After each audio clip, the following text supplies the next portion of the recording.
Hello, you're watching World Talks on TVP World. I'm Sasha Farbach. Georgia's political crisis is deepening. In the past week alone, 4 prominent opposition leaders have been jailed, fueling accusations that the ruling Georgian Dream party is cracking down on dissent. Now, anti-government protests continue in Tbilisi as demonstrators call for the release of political prisoners and demand that Georgia return to its pro-European path.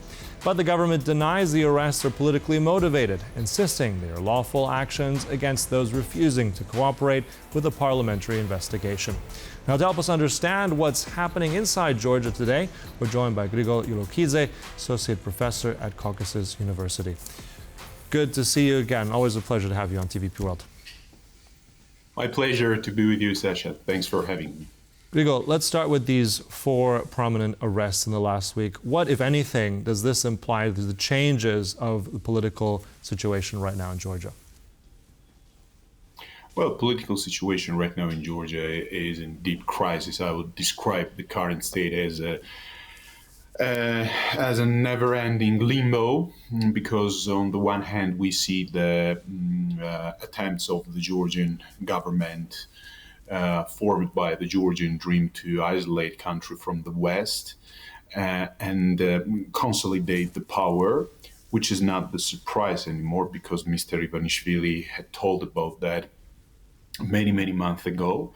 And apart from that, we see the disorientated and completely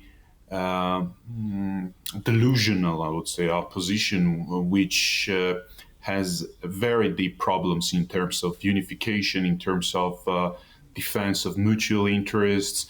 And apart from that, they're fragmented by the tactics of the Georgian Dream, which mainly focuses on arrests and, on the other hand, on limiting their financial and organizational capacities. And from this point of view, we can say that the Georgian Dream has won the first stage and the first level of this very masterfully implemented operation, but unfortunately at the cost of Georgia's pro-European, pro-Euro-Atlantic aspirations. Mm-hmm. Grigol, you calling this a never-ending limbo here, a political crisis. Also about these particular arrests, you said Georgian Dream is currently winning, as you said, in a certain type of political game here. But what about these detentions? Are they legal and not political, as they're saying? How credible is the statement by Georgian Dream? They have, of course, the background of political motivation. Nobody can ignore this fact.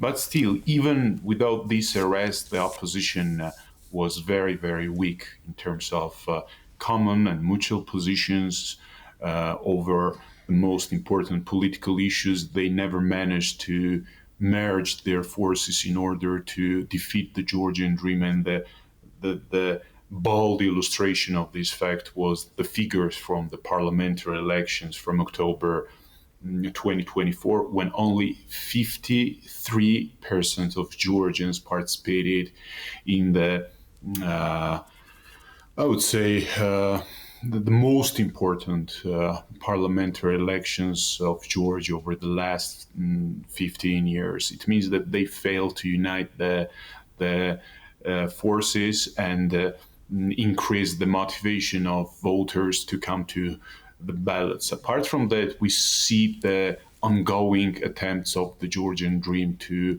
consolidate the power, their shift towards authoritarianism and totalitarian countries like Russia, China are visible in their any action, but literally there is no political force that would be able to oppose to these shifts.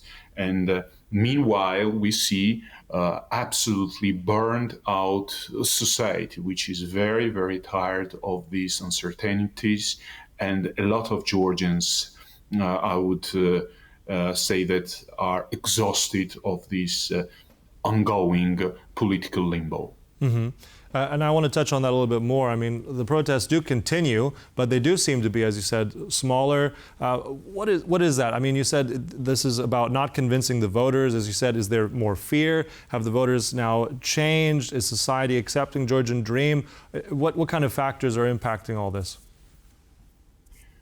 First of all, the lack of effective opposition forces, weakening a non-governmental so-called third sector, and apart from that, the disappointment of many Georgians, because traditionally, historically, I don't know why it happens this way, but Georgians expect that their problems will be solved by Europeans and Americans, and I call it a problem outsourcing, because nobody will come and nobody will save, nobody will do a job instead of Georgians. But unfortunately, a lot of Georgians do not understand that reality, and they genuinely believe that the issue of Georgia is the most important, that Georgia right now is the center of the world, which is not the truth. There are far more critical and challenging issues for the West right now rather than Georgia. And the Georgian Dream ruling team understand that quite well. And the mixture of these elements creates a very fertile background and soil for the shift in terms of foreign policy, mass local repressions that we see in Georgia, and the fortification of the positions of the Russian Federation and China at the same time, because we see the constant process, interminable process of diminishing the Western influences in this part of the world. And the vacuum of power is never kept without reaction for a long time. And these countries, the above-mentioned countries, are benefiting from this situation, and even potentially and theoretically Iran. Mm-hmm.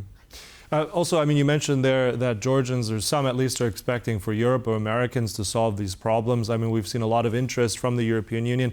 I mean, that path to accession is also stalled at this point in time. It's been frozen by the Georgian Dream and the government.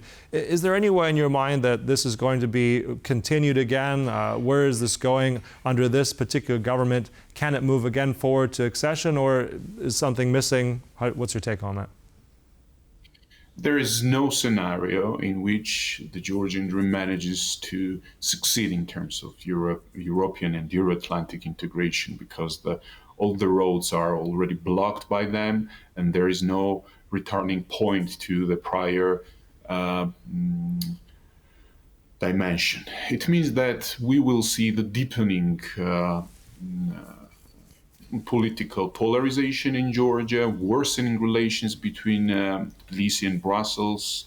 There is still a slight hope that the US and Georgian relations will be restored, but I would say that the practical expectation in this regard should be minimal.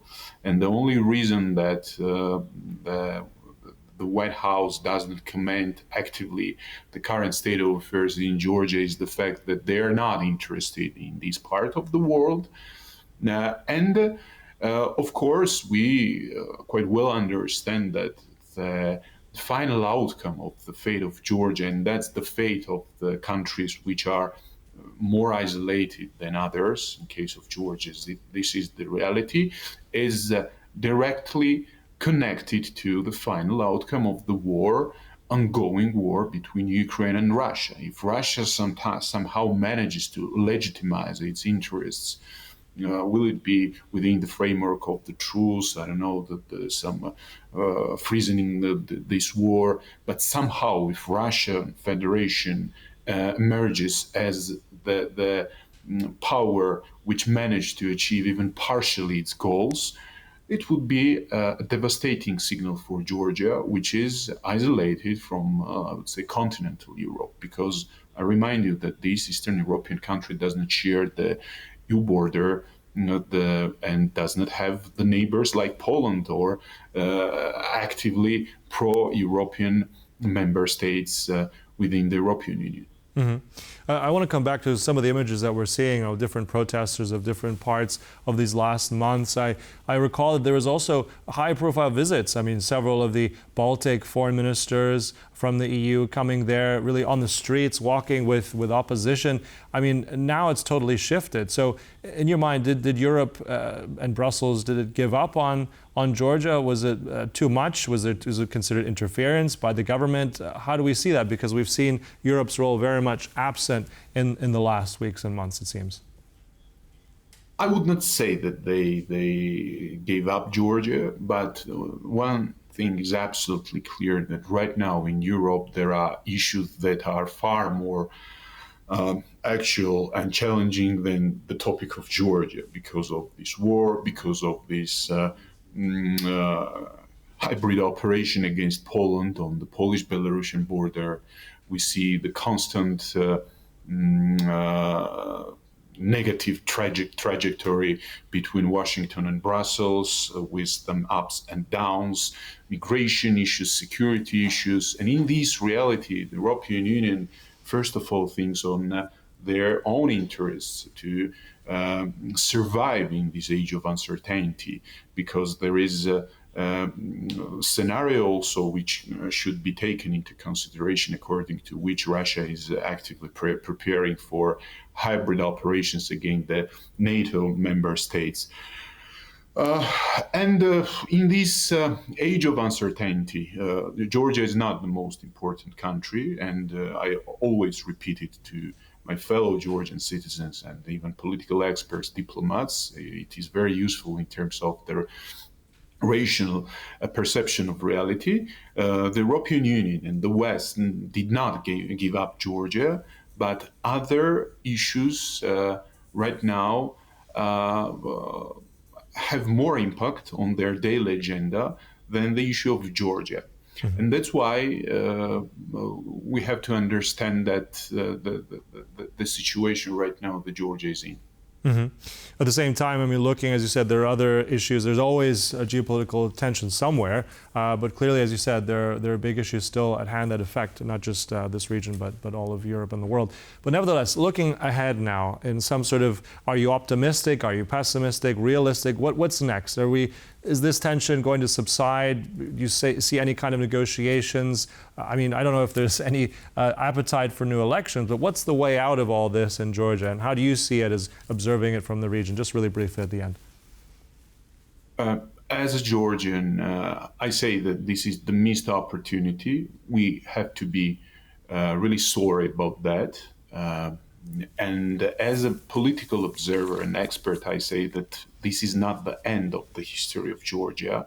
Nothing abnormal happens in case of this country, because Georgia has always been in the center of political games of great powers. And somehow this country managed to survive. And I don't believe in any scenario that this country will become the second Belarus or something like Russia, because the idea of pro-Russian orientation of the country is extremely unpopular.